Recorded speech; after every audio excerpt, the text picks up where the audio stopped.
椿だぜ。地下なのよ。今回はサクッと格ゲー。ヴァンパイアセイバーなのよ。サターン版でたらふく遊んだゲームだ。アーカイブ版で買って PS3 にも入ってるわね。CPU 戦は対戦人数が少なくてサクッと遊べるボリュームなんだよな。ラウンド構成が少し特殊でテンポが速いのよね。美咲のようで実際は体力2本の一本勝負に近いな。ラウンド勝利しても体力はそのまま。つばちか。はい、先生です。ほい、生徒です。ってこれ、わざわざ着替える必要あるのか？せっかく作ったんだから使いやがれ。こんなことばっかりしてるから投稿が遅れるんだぞ。はい、週2ペースで行きたいのは山々ですが、やっぱり中4日程度は欲しいのです。1週間は7日だぞ。はい、弊社では弊社独自の暦を導入。1週間を8日とします。世界の仕組みにて突っ込むんじゃないよ。新たに転用日を制定してどっかにぶっ込んでちょうだい。任意かよ。とにかく目標は8日で2本。そんな感じでゆるゆるいくのよ。はい、業務連絡は以上です。それでは今回遊ぶタイトルのお勉強。ヴァンパイアセイバーについて知ってることを列挙してみて。カプコンの作品で CPS2 基盤で提供された6ボタン採用の格闘ゲームシリーズの第3弾だ。ご名答。無印ヴァンパイア。ヴァンパイアハンターに続くシリーズ3作目。海外名はダックストライカー3になるわね。それでは各作品がリリースされた年度はわかるかしら？サターン版が98年の4月だったのは覚えてるぞ。そう考えれば97年、96年、95年ってところか？いい線いってるけどちょっとずれてるわ。無印は94年、ハンターは95年で。でもサターン版の発売日をよく覚えていたわね。専門学校時代の話だ。遊びすぎて留年しちまって、やけくそで買ったゲームなんだ。あ、はい。今回はアーケードゲーム基準のお話なのでハード関連の話題はありません。1997年当時のアーケードゲームといえば何かしら？わかりやすいのはタイトルに年度の入ってるあれだろう。 KOF97 年。他には？遊びすぎて留年した芸人の年だろう。クイズ七色ドリームスではよく遊んでた。それは96年のタイトルね。同じ時期ならフト3とかかな。セカンドインパクトで遊んでた気がするぞ。はい、セカンドインパクトも無印も97年のタイトルね。じゃあウォーザードも同じ時期だろ。システム3だし。ウォーザードはギリギリ96年なのよ。ありゃ、そうなのか。谷は月下の剣士、鉄拳3、ジャスティス学園、ドドンパチなんかが同じ年ね。どれも流行ったな。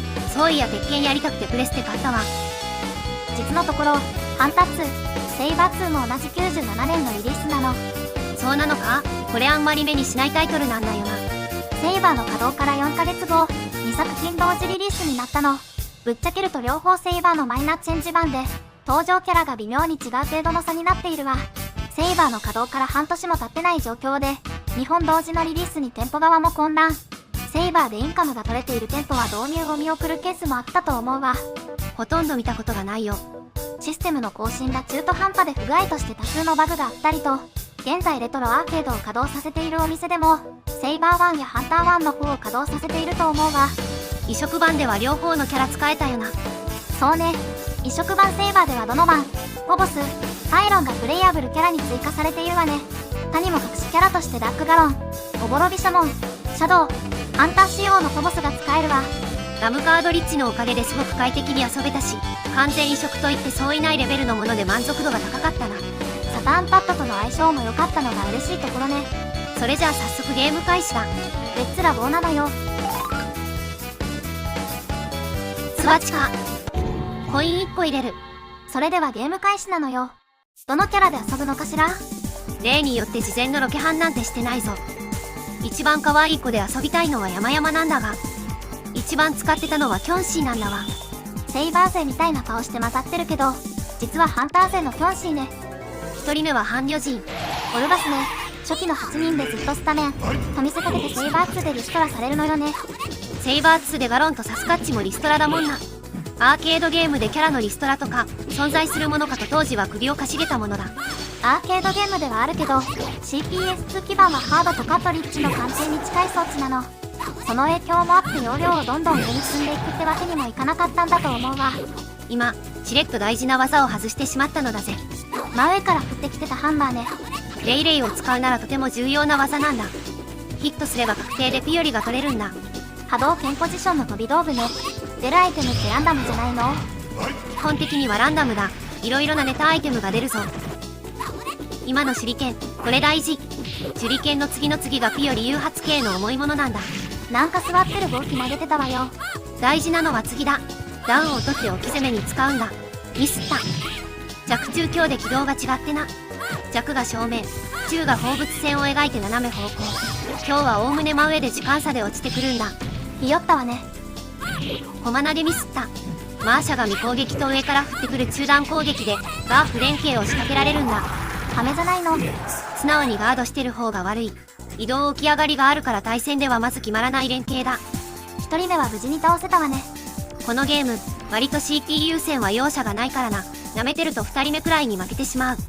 6人倒すと中央にラスボスが出るのだけど、条件を満たすことで乱入が2回発生するのよ。最低7000、最大でも9000のボリュームだ。ただ1試合がかなり短い仕様だからプレイ時間は結構短めだ。ラウンド精度が少し特殊なのよね。メーカー側のインプレッションだとラウンド精度を廃止って書いてるわ。体力ゲージをゼロにすれば勝ちなのは従来通りだが、ラウンドを取っても勝った方の体力は回復しないんだ。そういう意味では体力が2本ある1本勝負なのよね。対戦の時は3本になる設定が一般的だったが、初っ端からボコボコにされると逆転が難しいシステムではあったな。攻めている方が有利なバランスなのね。受けたダメージの一部は時間経過で回復する初ダメージになる部分も特徴だな。ボコボコにされていても1回ダウンを奪うだけで回復にも転じるのね。逆に言えば攻めきれないと試合が長引くことにもなるからな。ゲージはガンガン使っていこう。ゲージは超必殺技の他にも通常技を強化する目的でも使えるのよね。ものによってはとても強い。どうしても天内派にゲージ回しちゃうけどな。鉄球降ってきてる技ね。春木殺みたいな系統のコマンドよね。弱キック強キック中パン上だ。3人目サスカッチ。はい。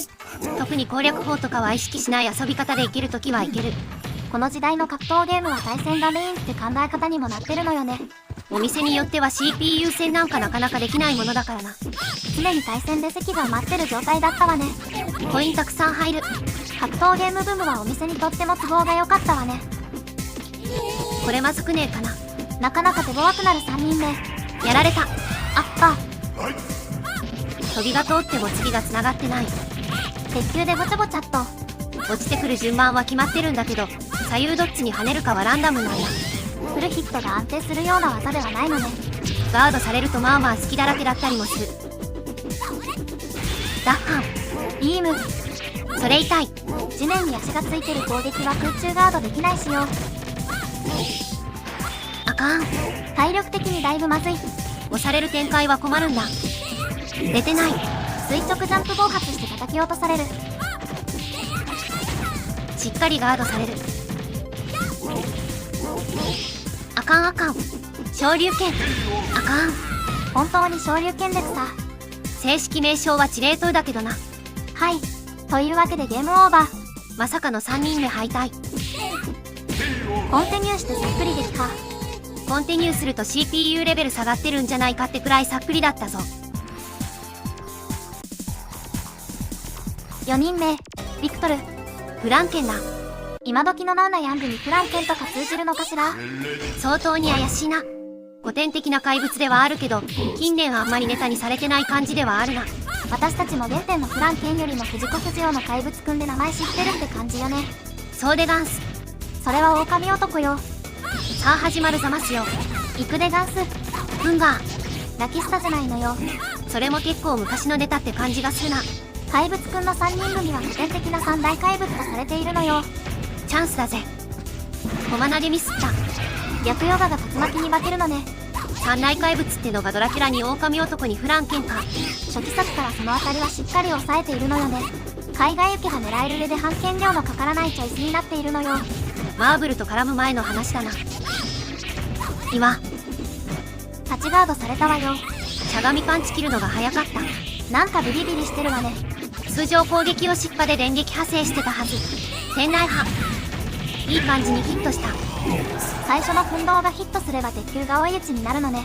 あの奮闘は中段攻撃なんだ。奮闘が届かないならしゃがみで OK。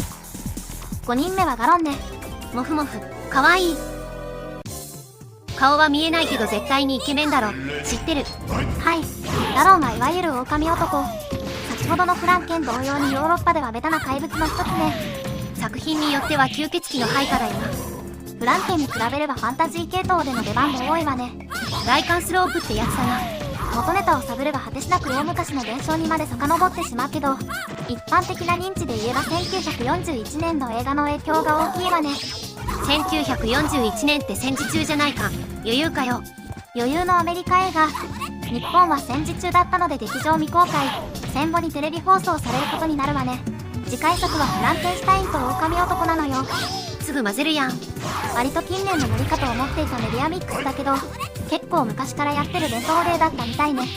狼男って言えばやっぱり獣王機だと思うのよ。シャイニングフォースのザッパも好き。ザッパは狼男とは違うでしょう。変身はしないか。近年は人狼ゲームなんてものも流行ってたので若者への認知も比較的高い部類の怪物ね。うそ、一本選手で来てもリードはわずかしかないぞ。すぐひっくり返る。椿さんは人狼ゲームってそんなことはあるかしら？あれダメなんだ。私ってほら、嘘つけないタイプだから。ドヤ顔で言うことじゃないわよ。昇竜拳。いい感じに連続ヒット。最大6ヒットするらしいが、どうやっても5ヒットしかしないんだ。根元から当てても3ヒットとか4ヒットなんだ。しかも発生が遅くて連続技にはならないのよ。遠くからの転生技、当たったらラッキー。昇竜拳ぶっ刺して。違うんす。暴発なんす。ダークフォース発動。レイレイのダークフォースは最悪範囲になりかね。どういった効果のものなの？スーパーアーマー状態になるけどガードできない。よほどリードしてなきゃ危ないわね。ツバチカ。ツバチカ。6人目、デニトリ。一応の主人公ってことでいいのかな。ゲームタイトルでもあるヴァンパイア枠。有名な怪物だな。バイン、バーカバーカ。飛び道具を跳ね返すのね。それちょっと汚いだろ。隙の少ないドリル。まただよ。本来であれば連続ガード系の技にはガーキャンで差し返したい。モリガンのドリルとかは返しやすいわね。こうして見ていくとやっぱフランケンだけ地味だよな。近年の活躍で見れば確かに地味ね。同じポジションをハルクが取ってしまった感あるわ。近距離パワータイプってくくりでまとめないであげて。このゲームを除けばフランケンって悪魔城くらいでしか見てないわよ。映画のバンヘルシングで見た気がする。フランケンはあれ作った博士の名前で、正確にはフランケンの怪物なのよ。七種の怪物なんだよな。きっちり入れてくる。チェーンコンボね。うは下手くそはロッシ。ぐは。はいはいはい。これ、ちょっと勝てない。圧勝できる勢いがなきゃ厳しい体力差。あかん。吸血鬼に関してはコナミさんの不評もあって、常に一定の認知が得られているわよね。ファンタジー系の RPG でも定番のアンデッドモンスターだろ。近年ならヴァンパイアサバイバーなんかも人気があったタイトルよね。アホほど遊んだけど結局ヴァンパイア出てこないだろ。キョンシーに関しては特に説明は不要よね。今ではハロウィンの定番コスチュームだしな。甘いぞ。お、いけるか、いけるか。んだ、負けた。ちょっと惜しかった。コンティニューして再戦。いい感じに追い詰めているところから一気にひっくり返されております。体力的には逆転してしまったわ。あらら。手に取りに勝てない。ということでしばらく怪物談義が続きます。どういう談義だよ。サスカッチといえばファイナルファンタジー2の雑魚モンスターかな。サスカッチはいわゆるビッグフット、雪男のことで、北米先住民族の言語で毛深い人という意味なの。ビッグフットって水曜スペシャルとかでやってたネタ映像だろ。夢のない言い方しないの。いわゆる魔物や怪物とは違ってユーマ枠なのがポイントなのよ。フランケンやヴァンパイアに比べれば身近な存在と言えなくないわ。しまった、この人風の読者だった。今度はすんなりいけた。勢いが大事。コンティニューすると敵弱くなる説あるかもしれない。はい、特に条件等は満たしていないのでラスボスです。一本を落とさずに超必殺 KO とか狙ってると乱入キャラが来るんだよな。レイレイの場合はザベルが来たはず。さらに規定の技で KO を2回取っていると最後におぼろびしゃもんが登場するのよ。レイレイはすっごく当てにくい爆弾が規定技で困るんだよな。私は最初である最後。はい、ラスボスのジェダなのよ。背景キモすぎなんよ。あ、設置型の捕獲技。こいつの弾が絶妙にうざいんだ。割と対戦では使ってたキャラではあるけどな。少しトリッキーなキャラよね。そうだな、対策知らないとボコボコにされかねない。種が割れてると攻めあぶねる形にもなりやすいな。対策はバッチリかしら？あんまり覚えてない。しまった。こいつの超必殺技は2つともガードできないんだ。さっきのやつともう一つは地面に引きつり込むやつね。EX バンド弾で固めてから使うと効果的だ。当たらなければ隙だらけだぞ。リターンが乏しい。ダッシュが斜め方向のキャラなので斜めに打つ球によく引っかかるんだ。今確敵よりハイハイそうや。1ラウンド選手リードは多くないわね。圧倒できないと安心はできない。アベシ敵の駒投げね。クハ。体力は5分。こうなると少し厳しい。ゲージは溜まってるわよ。うまく懐に入って店内波を押し付けたい。うわ、ガーキャン技か。レイレイのジャンプ強攻撃が多段技なのでガードされるとカウンターを食らいやすいわね。あの鎌うざい。チャンス活かせず。せい。効果はいまいちだ。またガーキャンかよ。あ、負けた。頑張れ頑張れ。はい、せっかくなのでジェダに関するお話でもしておくわ。そういやこいつのことなんも知らんわ。ヴァンパイアセイバーの部分がこいつってことらしいのね。本作のメインストーリーもジェダに関する部分になっているが、メインのお話もよく分かってないぞ。いわゆる魔界の名門貴族の当主という設定なの。なんやかんやって貴族間のパワーバランスが崩れて覇権を得ようと戦う日々が訪れてしまうの。ジェダはそんな掴んだ魔界の未来を憂いていたのよ。何、ちょっといい人なの？結果としてたった一つの魂なら争いも起こらないという考えに行き着くの。全ての魂を一つにガッチャンコする計画なのよ。だいぶあかんやつやんか。人類保管計画やないか。ちなみに背景のキモい赤ちゃんがご神体なのね。集められた魂はなんやかんやってガッチャンコされるのよ。これは全力で拒否したい。ああもうかまうざい。天内波。あと半分くらい。こっちはまだまるっと1本残ってるからな。ここは押し切りたい。危ね。空中投げ。今日パンチブンブンしてるとよく引っ掛ける。ガードされたか。当たった。さすがに倒しきれんか。危ない。とりあえず飛べば大丈夫。あかん。あとちょっとなので頑張って。踏んだ。怖え怖え。置き方がだいぶいやらしい。しまった。倒した。コンティニューは4回でした。はい、無事にクリアできたところでエンディングを見ながらレビューしてちょうだい。単純に懐かしい気持ちが強いタイトルだ。20年以上前だと考えるととても恐ろしい話ではあるが、97年と考えると人気の高かったタイトルだったと思う。テンポがとても良いという反面、ゲームスピード自体がちょっぱやでもあるんだ。初心者だとコツをつかむ前に負けてしまうことも多い。細かいテクニックも多く、まあまあ初心者お断りな風潮も強いんだ。同時期に稼働していたスト3も技術介入度がとても高いタイトルだったわね。KOF も少し迷走してた頃だからな。この辺りで格ゲーから離れてしまった層もいると思うぞ。98年にはライト層向けに03が出たりもしたわね。KOF も98年は当たり年だな。ぶっちゃけハンター2とセイバー2は見なかったことにすると、本作がシリーズの最終作ってことにもなっちまうんだよな。序盤の解説でも述べた通り、この時期のカプコンはすでにシステム3を市場に投入しているのね。ジョジョの格ゲーはすごい面白かったな。でもタイミング的にセガのナオミと競合してしまうのね。結果としてシステム3は短命に終わってしまうわ。そういやガンダムもカプエスもナオミだったな。そういう意味では時代の転換期だったとも言えるわね。はい。ヴァンパイアセイバー、一言でレビューすると、容易に使いたくはないんだけど。両芸。はい。両芸いただきました。申し訳ないんだが、ちょっと思い出補正が強すぎるんだな。欠点はないわけじゃない。良いところばっかりでもない。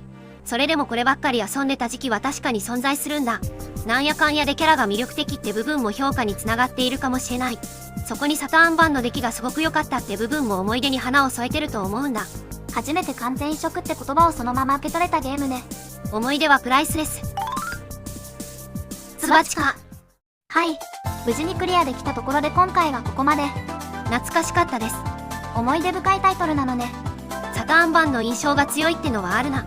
アーケードで一番遊んだ格闘は多分03だ。ギルティが稼働してた横にあったからな。結構長かったと思う。ギルティギアゼクスが2000年のタイトルになるわね。ギルティとか現代格闘だと思っていたが24年も前か。それ以上はいけない。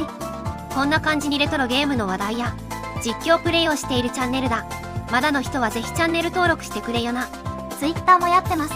チャンネル説明にくっついてるリンクからフォローできるわよ。最後までのご視聴ありがとうございました。次回もお楽しみに。また遊びに来てくれよな。またね。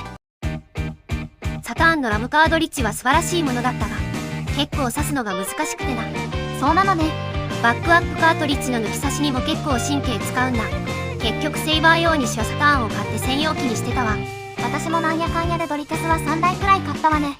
これは突っ込んではいけない内容っぽい。